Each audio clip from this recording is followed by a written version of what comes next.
pelayan firman Tuhan, pendeta, doa, dalam beton, tindakan nababan. menjadi sebuah realita yang konkret, yang nyata, dinapasi, dihidupi di gereja ini, termasuk di keluarga kita masing-masing. Ini penting Bapak Ibu. Yang pertama kita lihat dalam ucapan apa itu. Mari coba kita lihat ayat yang ke-17. Pelan-pelan Bapak Ibu ya. Nanti saya tes. Kalau yang tidak memperhatikan nggak bisa menjawab pertanyaan. Berkatalah aku kepada mereka. Mereka di situ siapa? Orang-orang Yahudi, para imam, para pemuka, para penguasa, para petugas. Ayat yang ke-16. Berkatalah aku kepada mereka. Coba kita baca sama-sama.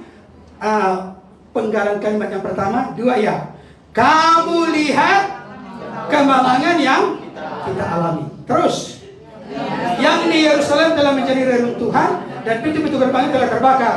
Mari kita bangun kembali tembok Yerusalem supaya kita tidak lagi dicela. Sudah semua membaca? Saya tanya. Ada 3 kata yang diulang. Apa itu? Kata, satu kata aja. Dari satu ayat situ ada 3 kata yang diulang. Mari. Ajakan. Kita. Siapa tadi ngomong? Kita. Kita. Mari kita. Supaya kita. Ini nanti hadiahnya. Apa yang dikatakan dengan awal?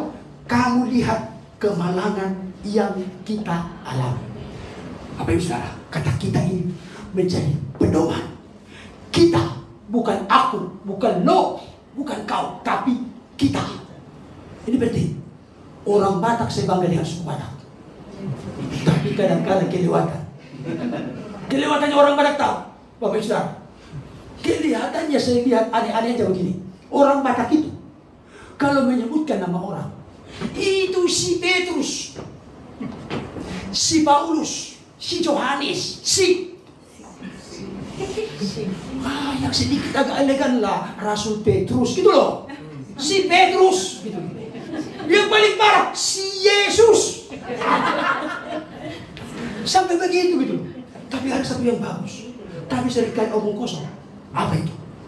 Orang-orang pergi ke Israel, masuk hotel. Hotel tak. Hotel kita. Hotel kita. Rumah kita. Perusahaan kita. Kita melulu semua. Tapi benarkah yang mereka tinggali di Israel ketika mereka ziarah ke sana? Holy Land ke sana, hotel kita gitu. Benar hotelnya?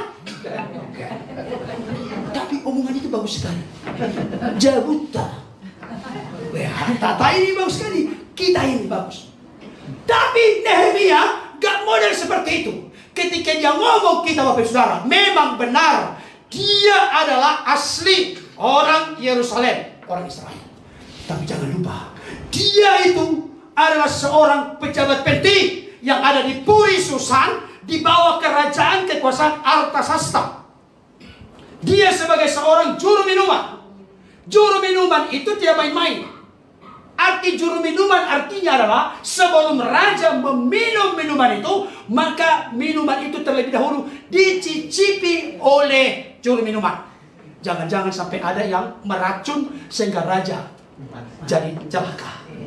Juru minuman itu identik dengan orang yang sangat dekat dengan raja, orang yang dipercaya oleh raja. Jadi Nehemia bukan kecangan. Dia pulang ke Yerusalem, sebenarnya dia menanggung, memikul beban yang berat dan sukar sekali. Tapi Bapak Ibu Saudara, dia berkata begini. Kata-kata ini penting. Di gereja ini kalau dikembangkan ini sangat dahsyat, luar biasa. Apa itu? Kamu lihat kemalangan yang kita alami. Sebenarnya lebih tepat yang lo alami, yang kalian alami. Gua kan tidak, gua kan pejabat yang datang. Tapi dia tidak berkata demikian. Dia katakan yang kita alami.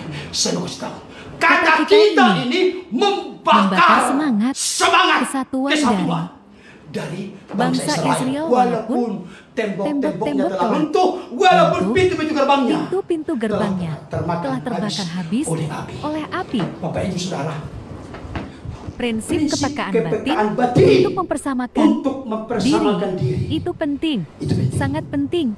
Jangan sampai yang pertama ini tidak ada pada kita. Yang pertama ini tidak ada pada kita.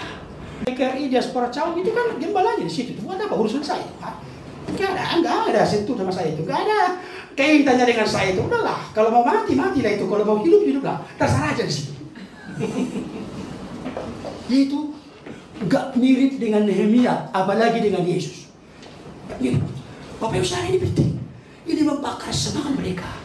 Ketika dia katakan sebagai seorang pejabat tinggi, juru minuman dikatakan begini, kamu lihat kemalangan yang kita alami. Kemalangan yang dialami oleh orang-orang Israel adalah kemalangan yang dimasukkan ke dalam dirinya. Ini penting Bapak Ibu, sangat penting. Baru kata-kata yang kedua, mari kita bangun kembali Tempat Yerusalem. Dia nggak berkata begini, orang Israel, orang-orang Israel, orang-orang Yahudi, aku datang ini sebagai pejabat dari perusahaan. Oke lah, kalian bergeraklah di situ. Bergerak di situ, ayo lakukan apa yang bisa kalian lakukan. Nanti kita support dari belakang. Gak begitu dia. Mari kita ini berarti dia ada di garis depan sebagai pemimpin yang memiliki pengaruh, pemimpin yang berintegritas. Dia yang mengajak, bukan dia menyuruh orang. Kalau sekarang ini ada juga peperangan yang disuruh ke lapangan siapa? Prajurit. Tapi jenderalnya di mana? Di hotel. Kemas Al di belakang meja.